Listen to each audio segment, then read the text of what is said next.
Então, pessoal, bom dia. Eu não poderia passar a prova para vocês sem antes ter dado uma pequena explanação sobre esse conteúdo que é novo, né? Estudo da eletricidade. Então, vamos aqui iniciar e falar sobre os principais pontos, aqueles que vocês realmente precisam compreender para poder estar realizando as atividades e futuramente a prova, né? E também para o aprendizado de vocês, porque isso é algo que está diretamente ligado com o nosso cotidiano.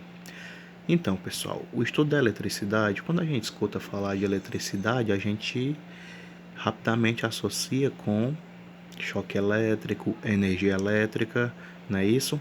Mas vamos agora procurar entender como isso acontece, por quê, de onde que sai aquela energia, como é produzido o choque elétrico. Para isso, vocês têm que saber o seguinte: todo e qualquer material, ele é constituído por átomos, certo? O que são átomos, professor? Eu não vou entrar em detalhes nesse conteúdo, até porque ele é do nono ano, mas vamos aqui para algumas características dele, certo? Os átomos, pessoal, eles são constituintes de toda e qualquer matéria, como eu falei. E eles são partículas extremamente pequenas. Como vocês viram no livro, não é todo o microscópio que permite que a gente os enxergue, não é isso? E os átomos, pessoal, neles também vão existir outras duas partículas, certo? Como eu estou apontando, os prótons, indicado por esse sinalzinho de mais, ou seja, estou falando de carga positiva, e os elétrons, indicado pelo sinalzinho de menos, ou seja, carga negativa. E esses dois, prótons, carga positiva, e elétron, carga negativa, são o que? Os responsáveis pela existência das cargas elétricas, tá bom? Pois bem, e entre as cargas elétricas, pessoal, vai existir uma força natural, certo? E essa força natural, ela é responsável por permitir determinadas interações entre as cargas, certo? Uma delas vai ser a força de atração. Quando que a força de atração acontece? Ela vai acontecer, pessoal, quando houver interação de cargas de sinais opostos, certo? A força de atração. Com certeza vocês já devem ter ouvido aquela frase, né? Os opostos se atraem. Então, se eu tiver cargas positivas em contato com cargas negativas, elas vão o quê? Se atrair. Daí o nome força de atração. E também vai existir a força de repulsão. Da mesma forma, naquela famosa frase, os opostos se atraem, e também existe os semelhantes se repelem, ou seja, ocorre uma repulsão. E quando é que vai acontecer? Quando houver uma interação de cargas de sinais iguais, ou seja, se eu tiver duas cargas positivas, elas vão se repelir. E se eu tiver duas cargas negativas, elas também vão se repelir, ou seja, vai agir ali a força de repulsão, tá certo? E em relação à eletrização, um exemplo aqui bem clássico que eu vou utilizar para vocês é o seguinte: a eletrização, pessoal, ela pode ser dada de várias formas. Uma delas é a eletrização por atrito. Primeiramente, pessoal, o que seria esse atrito? Significa que eu vou estar friccionando dois objetos, dois materiais. Professor, o que seria friccionar? Popularmente falando, eu vou chamar o que? Eu estivesse esfregando dois objetos. Por exemplo, esse movimento que eu estou fazendo aqui com a caneta, eu estou atritando com a folha, né? Ou seja, eu estou esfregando a caneta na folha, estou friccionando, tá bom? E aqui, eu fiz um desenho para representar um bastão de vidro, um tecido de lã e o atrito entre esses dois materiais. Gente, todo material ele vai ser constituído das cargas positiva e negativa, certo? Todo material vai possuir carga positiva e negativa. Ah, professor, então por que que elas não dão choque na gente? Então, aqui, pessoal, eu vou ter um bastão de vidro representado e um tecido de lã. Como eu estava falando, né? Todo material, pessoal, ele vai conter cargas positivas e negativas, ou seja, num bastão de vidro vão estar presentes esses dois tipos de carga, certo? Assim como um tecido de lã também vai estar presente as duas cargas, positiva e negativa. A característica principal, gente, é o seguinte, é que a mesma quantidade de cargas positivas que eu tiver num bastão de vidro, eu vou ter também a mesma quantidade de cargas elétricas negativas, certo?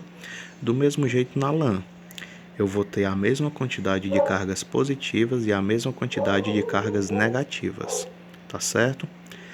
E o que é que vai acontecer? Se eu atritar, justamente uma eletrização. Por quê? Por se tratarem de materiais diferentes, a partir do momento que eu vou fazer o atrito entre esses dois materiais, vai haver aí um movimento de cargas.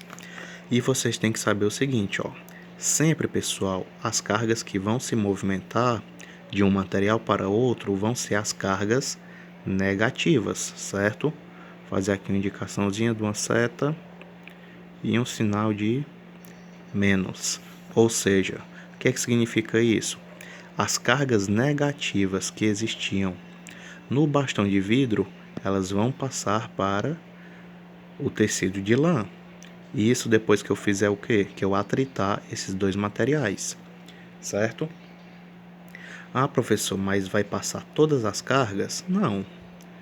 Apesar de a gente estar atritando, estar esfregando um material no outro, não vão passar todas, mas uma quantidade considerável. Vou só representar aqui por sinais negativos. Eu estou colocando aqui fora, mas imagine que esses aqui vão fazer parte da lã, do tecido de lã, após o atrito, certo? Agora vamos entender aqui uma coisa. Se tanto o bastão de vidro como o tecido de lã possuíam inicialmente a mesma quantidade de cargas positivas e negativas, a partir do momento que as cargas negativas do bastão de vidro estão passando para o tecido, ele está perdendo cargas negativas, né? Se ele está perdendo essas cargas negativas, ele vai ficar, o bastão de vidro, carregado positivamente, certo? Por que, professor?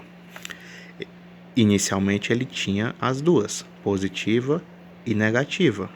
Ainda vai continuar tendo, só que agora, como após eu atritar os dois, teve esse movimento de cargas negativas para a lã, ele perdeu essas cargas negativas, consequentemente ele vai ficar com mais cargas positivas, certo?